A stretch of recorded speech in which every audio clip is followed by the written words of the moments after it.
Soy Martín Torres Aizar y junto a mi equipo haremos la presentación del corrido Saturnino Cedillo, proyecto de segundo corte. Los integrantes son Alvarado González Ruiz Enrique, Esquivel García Magali del Carmen, García Arciniega Zoel Libet, Hernández Martínez Sofía Mayela, Macedonio Hernández Carla Deyanira, Morón Arellano Ángel Arizaí, Peñas Parza Osvaldo Yair, Rodríguez Reina Diego, Torres Aizar Martín Aarón, Viramontes Ordaz Luis Alejandro. En noviembre de 1890, Saturnino Cedillo nació en Salitrera, hoy Ejido Palomas, en las cercanías del Valle del Maíz, municipio del estado de San Luis Potosí. Recordado como organizador de la última rebelión en contra del gobierno durante la postrevolución. Saturnino Cedillo, originario de San Luis Potosí y conocido como el hombre fuerte de San Luis Potosí, fue un político mexicano y caudillo agrarista que tuvo participación en la Guerra Cristera y la Revolución Mexicana. El general villista Saturnino Cedillo se oponía a la educación socialista, la expropiación petrolera y el reparto colectivo de tierras.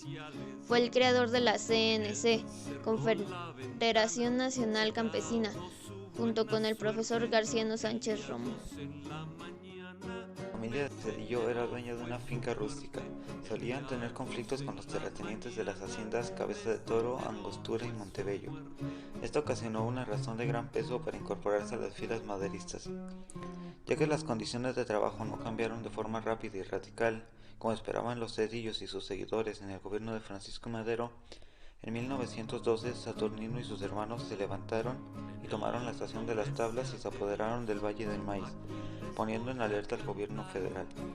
Después secundaron a Pascual Orozco en su movimiento contra Madero, hostigando al prefecto Manuel Buentello en el Palacio Municipal, quien resistió hasta que prendieron fuego al edificio. En 1913, Cedillo viajó a San Antonio, Texas para comprar armas y entrevistarse con Pascual Orozco. Es apresado al regresar al territorio mexicano y lo encarcelan en la penitenciaría de San Luis Potosí por rebelión. Durante este periodo en prisión, su hermano Magdaleno continúa al frente de la lucha armada. Por su oposición hacia Victoriano Huerta, terminó aliándose de manera temporal con Venustiano Carranza y tomó junto a sus tropas la capital potosina.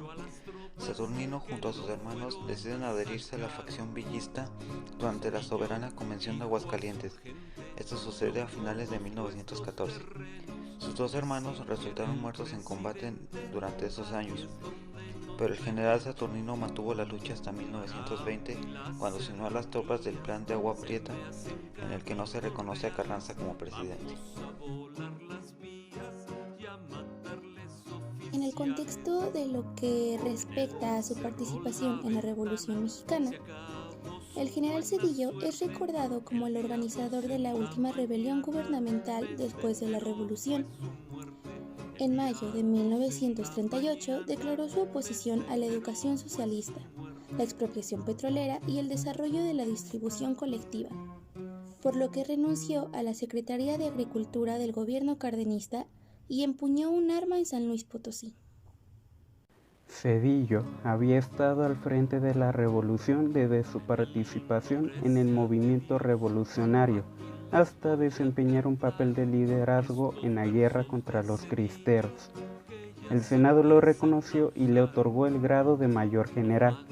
También fue gobernador de su estado y miembro del gabinete del presidente, aunque su primera operación militar lo hizo muy elogiado. La última operación militar se impuso en el Juicio Histórico. Este corrido nos relata una parte importante en la vida de Saturnino Cedillo, en el cual se nos menciona que los magnates petroleros, por lograr sus ambiciones, a Cedillo le ofrecieron 95 millones, pero en la historia nos narra que Cedillo se dio con los magnates petroleros para derrocar el gobierno de Lázaro Cárdenas, ya que este gobierno se oponía a los ideales de este, los cuales eran la expropiación petrolera. En este momento se llega a teorizar que Cedillo se alía con los nazis y por eso es considerado como un traidor dentro de la historia de México. Todo tiene un trasfondo, pues Saturnino Cedillo formó parte del gabinete de Lázaro Cárdenas durante los años 30. Él no estaba de acuerdo con los tratados e incluso no asistía a eventos del mismo gobierno, en modo de rechazo de esta misma política. Cedillo fue un gran caudillo y político. Gobernó San Luis Potosí, lo cual esto hacía que tuviera un gran apoyo y un gran control sobre este estado y su gente. Por ello, se lo consideraba que tenía un ejército que apoyaba y respaldaba sus ideales, y este operaba al margen de la Secretaría de la Defensa. Esto generó dudas sobre si en algún momento él podría levantarse en armas contra el gobierno de Cárdenas, cosa que realmente pasó en el año de 1938, en el cual Cedillo desconocía el mandato de Cárdenas y poder rebelarse. Antes de que todo esto sucediera, Saturnino Cedillo renunció a su puesto dentro del gabinete de Lázaro Cárdenas, cosa que a Lázaro tomó por sorpresa e intentó hacerlo recapacitar sobre su decisión. Pero Cedillo ya no cedía a sus peticiones. Finalmente, Lázaro Cárdenas envía sus tropas a San Luis Potosí. Cedillo, al ver la dificultad que presentaba para poder ganar, decide huir al Cerro de la Ventana, lugar donde finalmente terminan asesinándolo y acusándolo de traidor en enero de 1939. Muerte de Saturnino Cedillo. Tras manifestar abiertamente su disgusto hacia las ideas izquierdistas de Cárdenas, Cedillo rechazó de manera pública el proyecto de primer gran ejido colectivo. Por tal motivo, Cárdenas decide tomar acciones en contra de Cedillo, repartiendo el rancho Palomas cuando Cedillo se encontraba ausente por motivos de salud. Cedillo fue asesinado durante un enfrentamiento en el Cerro de la Ventana en San Luis Potosí, en enero de 1939. Se rumora que estaba enfermo e intentaba entrar a Estados Unidos, en donde vivía su familia. Otra versión relata que fue asesinado a traición por uno de sus hombres, mientras dormía en la peregrinación por la sierra. La rebelión militar de Saturnino Cedillo es la última de la etapa postrevolucionaria.